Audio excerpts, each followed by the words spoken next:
दोस्तों नमस्कार, स्वागत है आपका हमारे इस YouTube मंच पर। भारत रत्न की सियासत आपने देखी, 15 दिनों के अंदर 5 भारत रत्न इस देश ने कभी नहीं देखे होंगे।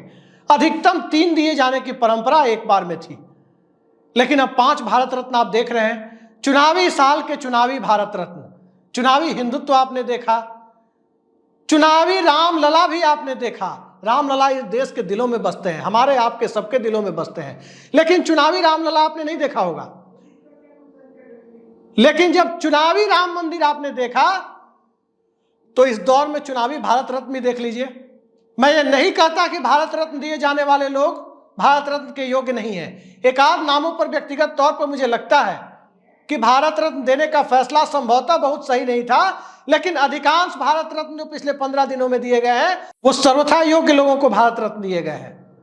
अधिकांश भारत रत्न जो पिछले 15 दिनों में दिए गए हैं, एक आध नामों को छोड़ दे तो निजी तौर पर मुझे लगता है कि सर्वथा योग्य लोगों को दिए गए हैं। लेकिन क्या भारत रत्न चुनावी वैतरणी पार करा देंगे? क्या भारत रत्न के सहारे 370 का संकल्प तो छोड़िए, 272 का संकल्प पूरा हो जाता है क्या? 10 सालों के शासनकाल की एंटी इनकम्बेंसी खत्म हो जाती है क्या? क्या भारत रत्न के सहारे इस देश में 55 सालों में सबसे ज्यादा बेरोजगारी की नौबत जो पैदा हुई वो खत्म हो जाती है क्या? क्या भारत रत्न के सहारे इस देश में जो लोगों की प्रति व्यक्ति आय अगर रियल टर्म्स में देखें तो क्या भारत रत्न के सहारे वो परिस्थितियां खत्म हो जाती हैं क्या, जिन परिस्थितियों में इस देश के अंदर मध्यम वर्ग, गरीबी रेखा से नीचे रहने वाले लोग, छात्र, नौजवान, किसान अपने अपने आंदोलनों को लेकर, अपने अपने मुद्दों को लेकर जो आंदोलन करते रहे, क्या वो परिस्थितियां भारत रत्न से खत्म हो जाती हैं क्या? एमएस स्वामीनाथन को भारत रत्न दिया गया, महान कृषि वैज्ञानिक। एमएस स्वामीनाथन ने C2+ 50% का फॉर्मूला दिया था, किसान को लागत मूल्य पर 50% अतिरिक्त। क्या वो फॉर्मूला लागू हो गया क्या? एमएसपी पर 50% एक्स्ट्रा, क्या वो फॉर्मूला लागू हो गया क्या? नहीं हुआ। किसान नोएडा के रास्ते दिल्ली कूच करने की तैयारी में है, तो चौधरी चरण सिंह को भी भारत रत्न दे दो। किसान नेता रहे हैं, पूर्व प्रधानमंत्री हैं, एमएस स्वामीनाथन को भी भारत रत्न दे दो। तेलंगाना में 4 सीटों से आगे बढ़ने की कवायद है, तो तेलंगाना से आने वाले नेता और इस देश में आर्थिक सुधारों के जनक पीवी नरसिम्हा राव को भी भारत रत्न दे दो। दरअसल भारत रत्न के सहारे यदि इस देश में सियासत होनी होती, भारत रत्न के सहारे यदि सत्ता तय होनी होती, तो अटल बिहारी वाजपेयी चुनाव नहीं हारते। सचिन तेंदुलकर जैसे लोकप्रिय व्यक्ति को भारत रत्न देने के बाद मनमोहन सिंह चुनाव नहीं हारते। 2013 में उन्हें भारत रत्न दिया गया और 6 महीने बाद के लोकसभा चुनाव में मनमोहन सिंह की तीसरी शपथ नहीं हो पाई। व्यक्तिगत तौर पर मेरा मानना है कि मैंने अपने होशो हवास में हिंदुस्तान के अंदर सचिन तेंदुलकर से ज्यादा लोकप्रिय शख्सियत कभी देखी नहीं। सचिन तेंदुलकर को भारत रत्न देने से क्या मनमोहन सिंह की सत्ता वापस आ गई थी? भारत रत्न से गठबंधन बनाए जा सकते हैं। कर्पूरी ठाकुर को भारत रत्न देकर नीतीश कुमार के लिए फेस सेविंग का रास्ता दिया जा सकता है। चौधरी चरण सिंह को भारत रत्न देकर उनके पोते जयंत चौधरी को एनडीए गठबंधन में लाने का रास्ता सुगम बनाया जा सकता है। लेकिन वोटर्स को उस पाले में लाने का रास्ता दरअसल महंगाई और बेरोजगारी के मुद्दों के साथ, किसानों के मुद्दों के साथ, अल्पसंख्यकों के मुद्दों के साथ, दलितों के मुद्दों के साथ, अति पिछड़ों के मुद्दों के साथ, और इन सारे मुद्दों को क्लब करके देखें तो जनमत को तय करने वाली प्राथमिकताओं के साथ तय होता है, किसी दल के गठबंधन के साथ नहीं। नरेंद्र मोदी की तीसरी शपथ होगी या नहीं होगी, सवालों के घेरे में है। लेकिन नरेंद्र मोदी की तीसरी शपथ होगी मई के अंतिम सप्ताह में। नरेंद्र मोदी क्या तीसरी बार प्रधानमंत्री पद की शपथ लेंगे या किसी दूसरे व्यक्ति की पहली शपथ होगी? दुनिया के सबसे बड़े लोकतंत्र के लिए प्रधानमंत्री चुनने के लिए जब फैसला होगा, उसके पहले फैसला 543 सीटों पर इस देश की जनता अपना एमपी यानी अपना प्रतिनिधि के रूप में चुनकर दे चुकी होगी और उन्हीं में से प्रधानमंत्री चुना जाएगा। लेकिन इन 543 को चुनते वक्त ध्यान रखिए, किसे भारत रत्न दिया गया? बूथ पर जब वोटर बटन दबाने जाता है तो यह नहीं देखता कि भारत रत्न किसे दिया गया। बूथ पर जब वोटर बटन दबाने जाता है तो अपने पेट की आग का ख्याल करता है। अपने रोजी रोजगार का ख्याल करता है, किसान अपने मुद्दे का ख्याल करता है, कोटा से लेकर मुखर्जी नगर तक मेहनत करने वाला नौजवान अपनी वैकेंसी का इंतजार करता है, रेलवे की वैकेंसी के लिए रेलवे स्टेशनों पर धरना देने वाले नौजवान अपनी वैकेंसी और भर्ती का इंतजार करते हैं। और इन सब से आगे बढ़कर दलित चेतना उस परिस्थिति का इंतजार करती है कि क्या कोई दलित भी इस देश का प्रधानमंत्री बनेगा। ट्राइबल चेतना उस परिस्थिति की ओर इशारा करती है कि क्या अपने बूते चुने गए एक ट्राइबल मुख्यमंत्री को, एक आदिवासी मुख्यमंत्री को ईडी गिरफ्तार करके ले जाएगी। और ओबीसी और ईबीसी इस बात का इंतजार करेंगे कि रोहिणी कमीशन की रिपोर्ट टेबल होने के बावजूद उसे लागू क्यों नहीं किया गया।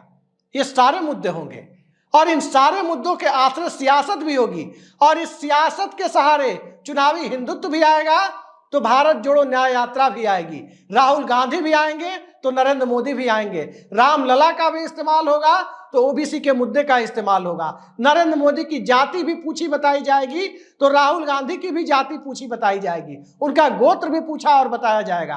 और इन सब के बीच मल्लिकार्जुन खड़गे के सहारे दलित चेतना भी खड़ी होगी। तो जयंत चौधरी के ऊपर जब लाठियां बरसाई गई वो दिन भी लोग याद करेंगे। महिला पहलवान जब दिल्ली में अपनी आबरू की रक्षा के लिए बैठे थी और उसमें ज्यादातर जाट समुदाय के लोग थे, किसान परिवार की महिलाएं थी, वो दिन भी याद करेंगे कि जयंत चौधरी ने किनके साथ जाकर समझौता किया है। तो इन सारे मुद्दों के आश्रय चुनाव का सिर्फ एक हिस्सा तय होगा, इस बात का ध्यान जरूर रखिए। लेकिन सवाल यह है कि किसके आश्रय चुनाव तय होगा। एक हिस्सा तो मैंने बताया। तो दरअसल इस चुनाव को तय करने के लिए 4 प्रमुख सेक्टर हैं, 4 तरह के वोट हैं और यही 4 तय करने जा रहे हैं कि अगला प्रधानमंत्री कौन होगा। यही 4 ये तय करने जा रहे हैं कि हिंदुस्तान की सियासत में राजनीतिक दलों की विचारधारा रूपी मशीन में कौन सी चिप लगेगी और कौन सी वोटों की चिप फेल हो जाएगी। राजनीतिक दलों की विचारधारा रूपी मशीन, कोई दक्षिण पंथ की बात करेगा, कोई मशीन आपके सामने वाम पंथ की बात करेगी, कोई मशीन आकर के आपको कॉर्पोरेट नेशनलिज्म, कॉर्पोरेट राष्ट्रवाद की भी बात करेगी, कोई समाजवाद की भी बात करने वाली मशीन होगी। लेकिन सबके अंदर जिस चिप की चाहत होगी वो चिप होगी सत्ता की चिप। तो राजनीतिक दलों की विचारधारा रूपी मशीन से सत्ता की चिप कैसे निकलेगी, जरा इस पर भी गौर फरमाइए। 4 तरह के वोट होंगे और यही 4 डिसाइड करेंगे कि सत्ता में कौन आएगा। नंबर 1, किसी भी पार्टी या गठबंधन का आधार वोट। आप पार्टी या गठबंधन के आधार वोटों के तौर पर, केस स्टडी के तौर पर यूपी बिहार को रखें तो भारतीय जनता पार्टी के लिए एक नरेंद्र मोदी के सहारे खड़ा वोट होगा। भारतीय जनता पार्टी का आधार वोट जिसे कहते हैं वो नरेंद्र मोदी के सहारे हो ना हो, भाजपा और संघ के सहारे जरूर होगा। तो एक उनका आधार वोट होगा। इंडिया गठबंधन के हिसाब से बात करें तो एक आधार वोट उनका MY समीकरण होगा यूपी बिहार में। इसी तरह दूसरे राज्यों में अपने अपने समीकरण होंगे, कहीं खाम समीकरण होगा, कहीं रेड्डी समीकरण होगा, कहीं कामा समीकरण होगा। किसी के लिए किसी ना किसी के अपने आधार वोट होंगे दल या गठबंधन के, पार्टी या अलायंसेज के, चाहे वो एनडीए अलायंस के हो या इंडिया अलायंस के हो या किसी तीसरे का हो। लेकिन क्या इसी से काम चल जाएगा? जी नहीं, एक दूसरा वोट भी होगा और वो दूसरा वोट होगा कैंडिडेट का वोट। जिस व्यक्ति को जिस सीट पर टिकट दिया जाएगा वो अपने सामाजिक समीकरणों के तहत दल या गठबंधन के आधार वोट में अपना वोट जोड़ेगा। और कैंडिडेट का वोट जोड़ने के लिए ही ध्यान रखिए, यह दिखाया जाता है कि अनुप्रिया पटेल की ताकत मिर्जापुर में कितनी है, यह दिखाया जाता है कि आरके सिंह की ताकत आरा में कितनी है, और यह दिखाया जाता है कि भारतीय जनता पार्टी गोरखपुर में रवि किशन को क्यों उतारती है, क्योंकि रवि किशन के साथ एक सरनेम भी है जो उनकी ब्राह्मण जाति का इशारा करता है। तो एक दूसरा वोट होता है कैंडिडेट के सामुदायिक समीकरण, कैंडिडेट के जातीय समीकरण का वोट। अब चलते हैं तीसरे वोट की तरफ। तीसरा वोट होता है फ्लोटिंग वोट, उसे कहते हैं फ्लोटिंग वोट। किसी के लिए बेरोजगारी मुद्दा है, किसी के लिए महंगाई मुद्दा है, किसी के लिए राम मंदिर मुद्दा है, किसी के लिए चुनावी हिंदुत्व मुद्दा है, किसी के लिए अल्पसंख्यकवाद मुद्दा है तो किसी के लिए अल्पसंख्यकों से तथाकथित घृणा मुद्दा है, तो किसी के लिए महंगाई भी मुद्दा है, तो किसानों की एमएसपी गारंटी भी मुद्दा है, किसी के लिए ओल्ड पेंशन स्कीम की वापसी भी मुद्दा है, तो किसी के लिए इस देश में आरक्षण भी मुद्दा है, जातीय जनगणना भी मुद्दा है। ये सारे मुद्दे उसके साथ हैं। तो ये तीसरे तरह का वोट है।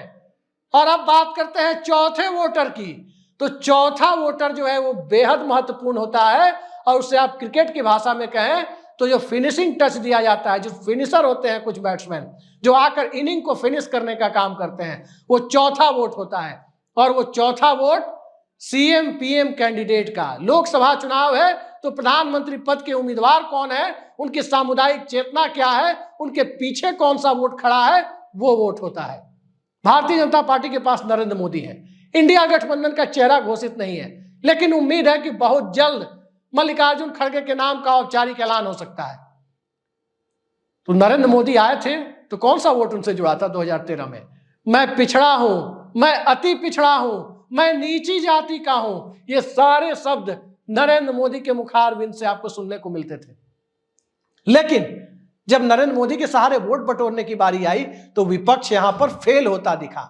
और विपक्ष इसलिए भी फेल होता दिखा क्योंकि मनमोहन सिंह 2014 में प्रधानमंत्री बनेंगे नहीं बनेंगे, उनकी तरफ से तो इनकार की ही खबरें थी और हालात भी वैसे नहीं थे। राहुल गांधी के नाम का औपचारिक ऐलान करने में दिक्कत थी कि राहुल गांधी के साथ कोई सामुदायिक और जातीय चेतना जुड़ नहीं रही थी। और इसी में 2014 में यूपीए मात खा गया, कांग्रेस पार्टी मात खा गई। 2019 में भी यही हुआ। 2019 में हालात भी थे, परिस्थितियां पक्ष में काफी हद तक थी। तो एक तो बालाकोट की सर्जिकल स्ट्राइक और सेना के नाम पर वोट मांगने की कवायद, और इन सब से आगे बढ़कर जाकर देखें तो राजनीति में कांग्रेस पार्टी का आज की परिस्थितियों से, 90 के बाद की परिस्थितियों से तालमेल बिठा पाने में अक्षमता एक जिम्मेदार थी। और जब अक्षमता जिम्मेदार थी तो आज की तारीख में तय माना जा रहा है कि उस अक्षमता से निकलकर सीधे सीधे वोट डालने के लिए, लोगों को प्रेरित करने के लिए, सामुदायिक चेतना का विकास करने के लिए, यानी कम्युनिटी कॉन्शसनेस को उभार कर सामने लाने के लिए जो हथकंडे 2013-14 में नरेंद्र मोदी को लाकर ओबीसी ईबीसी वोटों को साधा गया, उसी वोटों को साधने के लिए अब मल्लिकार्जुन खड़गे को लाया जाएगा। मतलब उसी वोट को नहीं, उसी प्रकार से दलित वोटों को चुनावी हिंदुत्व और 5 किलो राशन के लालच में पड़े हुए वोटों से निकाल कर लाने के लिए यह भी कोई कवायद हो सकती है। पूरी संभावना है कि खड़गे के नाम का ऐलान हो जाए कि मल्लिकार्जुन खड़गे ही प्रधानमंत्री पद के उम्मीदवार बने। और क्यों नहीं बने? मायावती आज की तारीख में कहें तो कांसीराम की विरासत काफी हद तक शिथिल पड़ी हुई है। वो चुनाव में बहुत एक्टिव नहीं दिखती, दलितों के सामने कोई विकल्प नहीं दिखता, तो 5 किलो राशन के मोह में चुनावी हिंदुत्व की लाइन पर चले जाते हैं।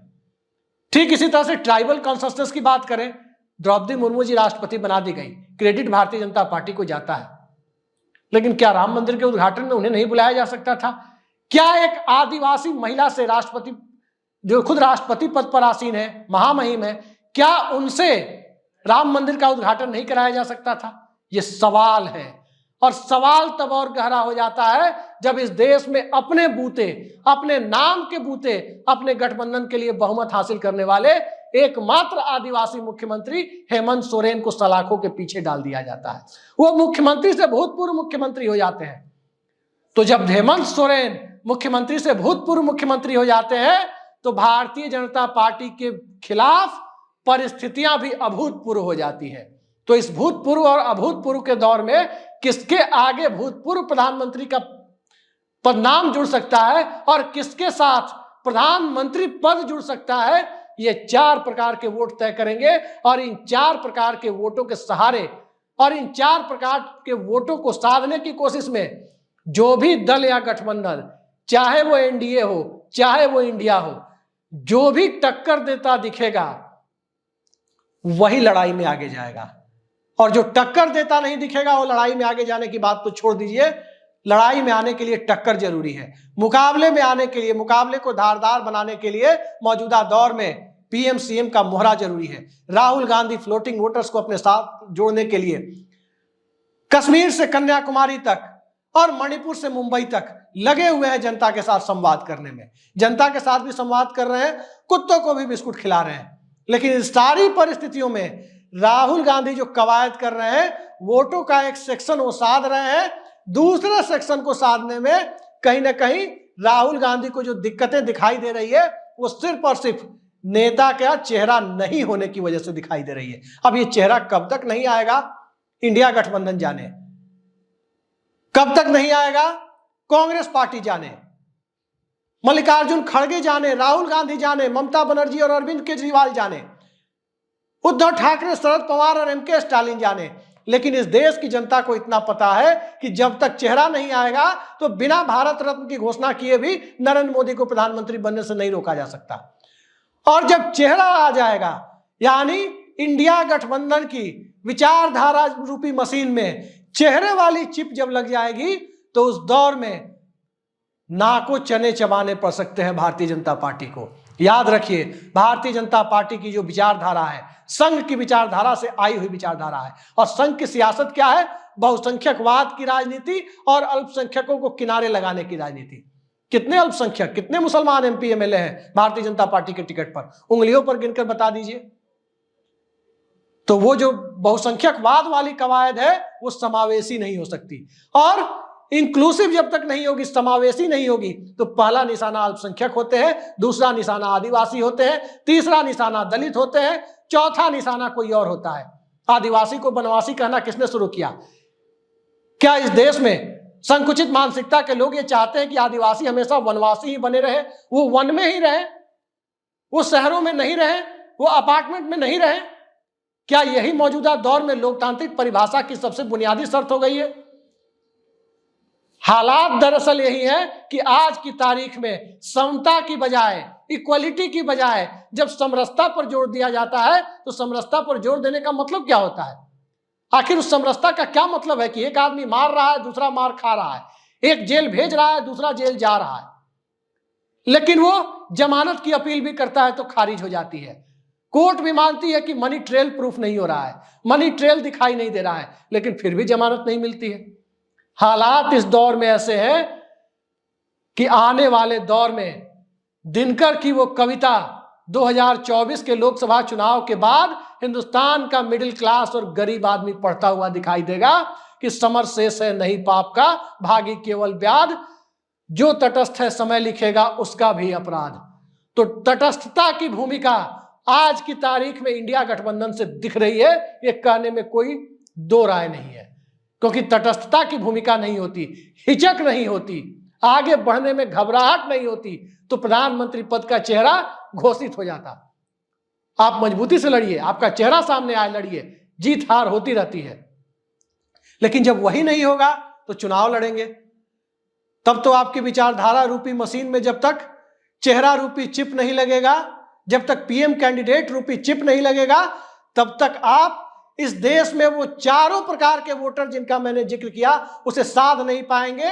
और भारत रत्न के सहारे तो नहीं, लेकिन विपक्ष की अनुभवहीनता, लड़ने में अक्षमता, इस वजह से नरेंद्र मोदी की तीसरी शपथ को भी रोका नहीं जा सकेगा। याद रखिए, जिस दिन चेहरा आ गया, जिस दिन इंडिया गठबंधन का चेहरा आ गया, जिस दिन इंडिया गठबंधन की विचारधारा रूपी मशीन में चेहरा रूपी पीएम कैंडिडेट रूपी चिप लग गई, उस दिन भारतीय जनता पार्टी को चुनाव में 200 लोकसभा सीटों के नीचे आसानी से रोका जा सकता है। मजबूत लड़ाई होगी तो 150 के नीचे भी रोका जा सकता है। लेकिन सवाल है कि कब? इंतजार कीजिए, इसका जवाब यही है कि जब चेहरा घोषित होगा तब। फिलहाल के लिए इतना ही। नमस्कार।